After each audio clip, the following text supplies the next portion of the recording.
Você está no canal Incoerência. Meu nome é Pauliero Oliveira e hoje nós vamos estar reagindo a um vídeo do pastor Elias Soares. Ele diz que tem 7 motivos pelos quais ele acredita no arrebatamento secreto e de que esse arrebatamento vai acontecer antes da tribulação. Então, vamos começar já assistindo o vídeo dele. Olá, meus amigos, eu sou o pastor Elias Soares, estou passando por aqui para falar para você sobre 7 razões por que o arrebatamento da igreja será secreto e pré-tribulacional.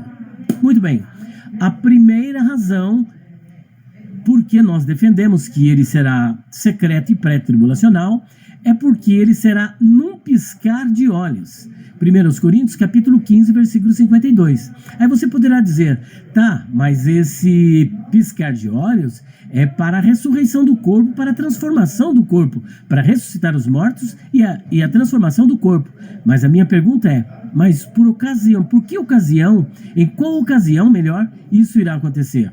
Por ocasião do arrebatamento da igreja, porque será tudo num piscar de olhos, será muito rápido. Então a ressurreição dos mortos, transformação dos corpos e logo a igreja sendo levada para o céu é 7 milésimos de segundo.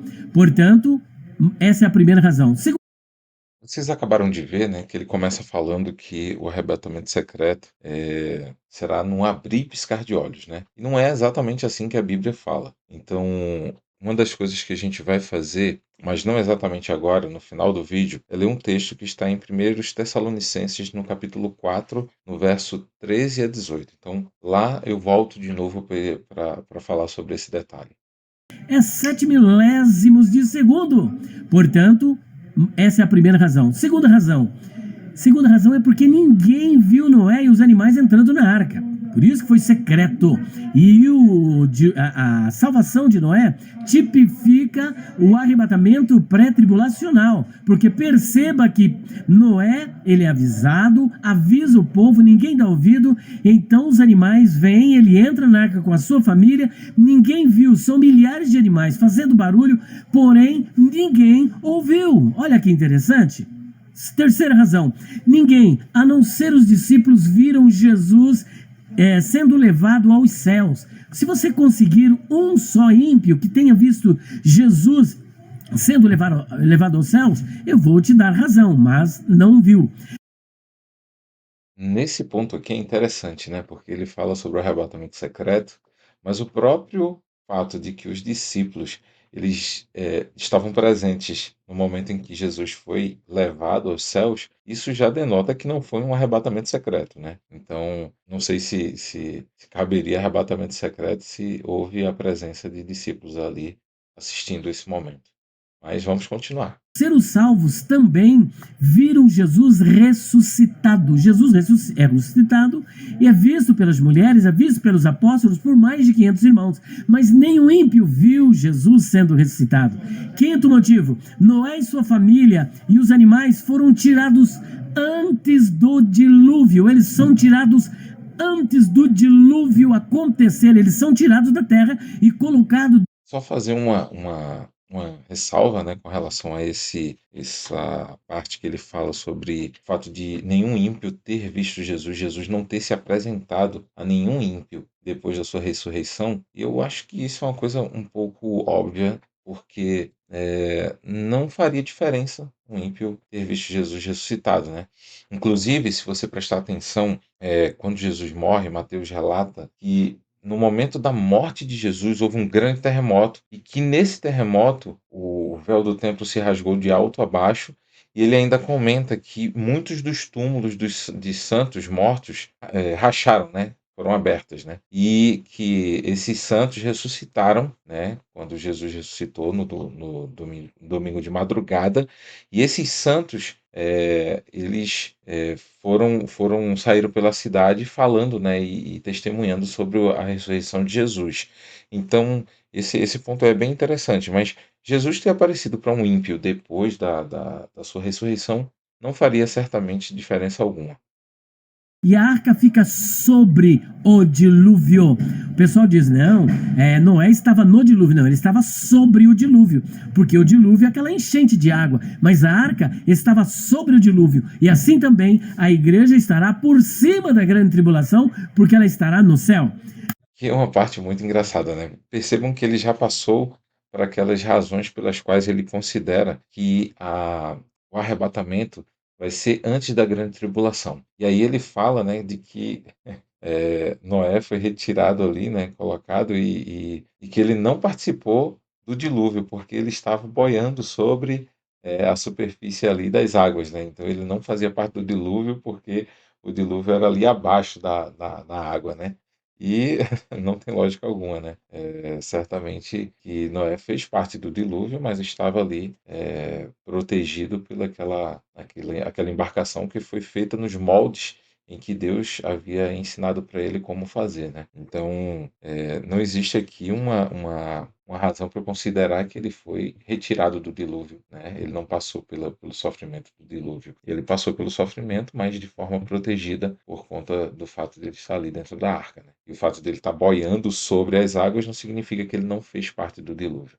Ló, sua mulher e suas 2 filhas foram tirados de Sodoma e Gomorra antes da destruição de Sodoma e Gomorra. Apesar da mulher de Ló acabar sendo destruída por incredulidade, e aí está uma pontinha para os calvinistas, porque depois de ter sido salva pelos anjos, os anjos pegam na mão de Ló, das 2 filhas de Ló e da mulher dele e tira para fora. Mas depois de estar salva, a mulher de Ló, ela então olha para trás e o seu coração se volta para Sodoma e Gomorra, e ela se transforma numa estátua de sal, e Jesus diz, olha, lembrai-vos da mulher de Ló. Então, eles são salvos antes da destruição.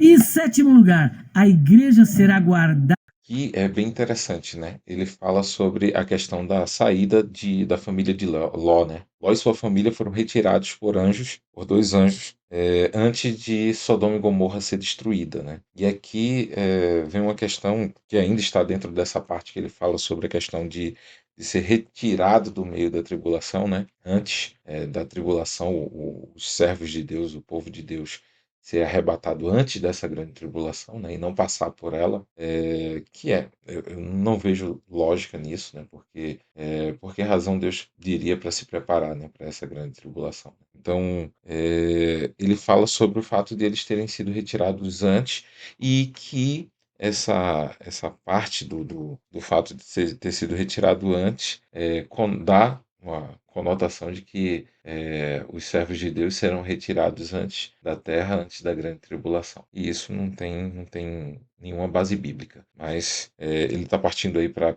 a 7ª razão, então vamos continuar. Mas da hora da grande tribulação, que será uma tribulação como nunca houve. Agora, olha só que interessante, olha, o pessoal diz o seguinte, mas a igreja será guardada e não vai acontecer nada com ela. Como não? Eles mesmos dizem que os santos, eles se apegam àquele texto em que os santos serão vencidos, os santos serão martirizados, os santos serão torturados, os santos serão mortos. Então, guardado de quê? Se o anticristo terá poder sobre os santos, o anticristo vencerá os santos, o anticristo matará os santos, guardados de quê? Só faz sentido este versículo bíblico se os santos forem realmente guardados incólumes. E isso só pode ocorrer se a igreja for arrebatada, tirada da terra para estar com o Senhor.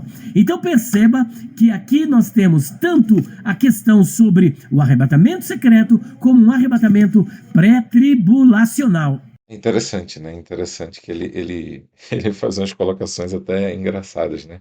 Com relação ao fato de que você pode estar protegido mesmo estando dentro da tribulação, né? E isso aconteceu exatamente com a história de Ló, que ele havia falado, né? Cidade seria destruída, mas aqueles ali, servos deles, foram protegidos por esses anjos, né? E na hora que a cidade foi ser realmente descer ali fogo e enxofre, eles foram retirados. Então, tem uma ligação muito, muito interessante com a questão da volta de Jesus intrinsecamente, porque Pedro diz que os elementos se desfarão abrasados. Então, quando Jesus vier nos ares, ele vai vir com poder e grande glória. E essa glória vai fazer com que os elementos da terra sejam abrasados, e os ímpios não suportarão e serão queimados por essa glória também. Então, tudo será destruído, tudo será queimado na segunda vinda de Jesus. Porém, os ímpios, os santos, né? Os ímpios já seriam queimados por essa glória, né? Não suportaria ver essa glória.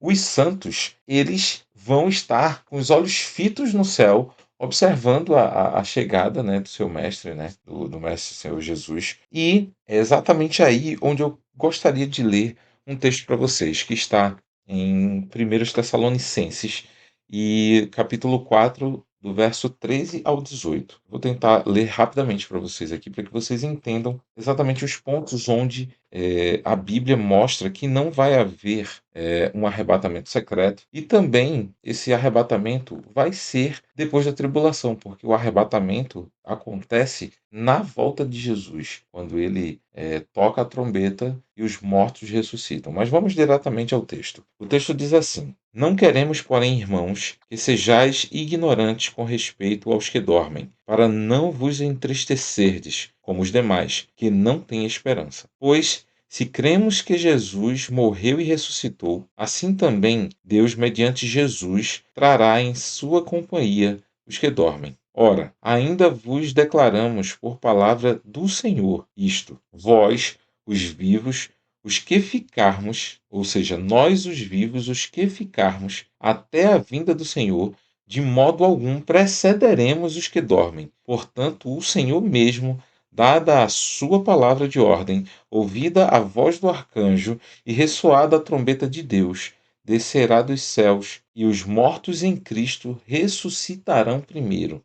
Depois nós, os vivos, os que ficarmos, seremos arrebatados juntamente com eles entre as nuvens, para o encontro do Senhor nos ares, e assim estaremos para sempre com o Senhor. Consolai-vos, pois, uns aos outros com essas palavras. E um texto muito semelhante, que fala exatamente do mesmo momento, se encontra no livro de 1 Coríntios, no capítulo 15, o verso o 50 ao 53, que diz exatamente assim: Isto afirmo, irmãos, que a carne e o sangue não podem herdar o reino de Deus, nem a corrupção herdar a incorrupção. Eis que vos digo um mistério: nem todos dormiremos, mas transformados seremos todos, num momento, num abrir e fechar de olhos. Ao ressoar a última trombeta, a trombeta soará e os mortos ressuscitarão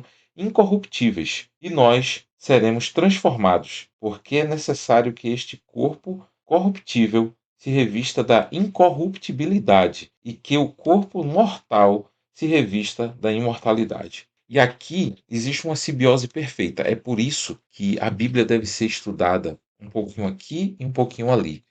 Esses dois textos, eles se completam, né? Você percebe que é exatamente no momento que Jesus toca a trombeta, né, que os mortos ressuscitarão. E os vivos, os que não passarem pela morte até a volta de Jesus, né, passarem ali pela grande tribulação, eles serão transformados num abrir e piscar de olhos. E o texto diz assim: aqueles que ressuscitam, eles já ressuscitam incorruptíveis. E nós, os que estávamos vivos, teremos que receber a incorruptibilidade. Então, nós, num piscar de olhos, seremos transformados, né? E aí nós seremos arrebatados juntamente com o Senhor nas nuvens e viveremos eternamente com Ele, né? Então é interessante o texto, o vídeo, né, do pastor Elias Soares, porque demonstra que existe às vezes uma incoerência grande entre o fato do que está escrito na palavra do Senhor e daquilo que é falado propriamente, né? E muitas vezes falado em dissonância, né, com o que a palavra de Deus diz. Mas espero que vocês tenham gostado, né?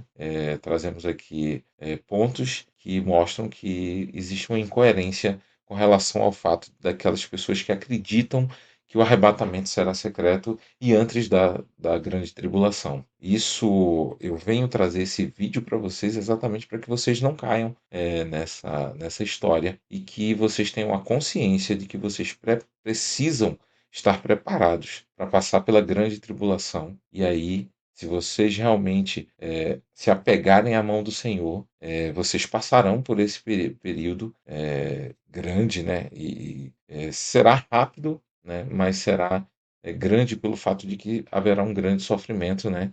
E uma perseguição, né? Sempre o povo de Deus foi perseguido no passado e isso vai voltar a acontecer, né? Mas ao mesmo tempo o Espírito Santo de Deus vai ser derramado de forma poderosa e nós pregaremos a palavra, ressuscitaremos pessoas, faremos grandes prodígios e maravilhas e, mais do que tudo, estaremos preparados para ver o Senhor vindo nos ares.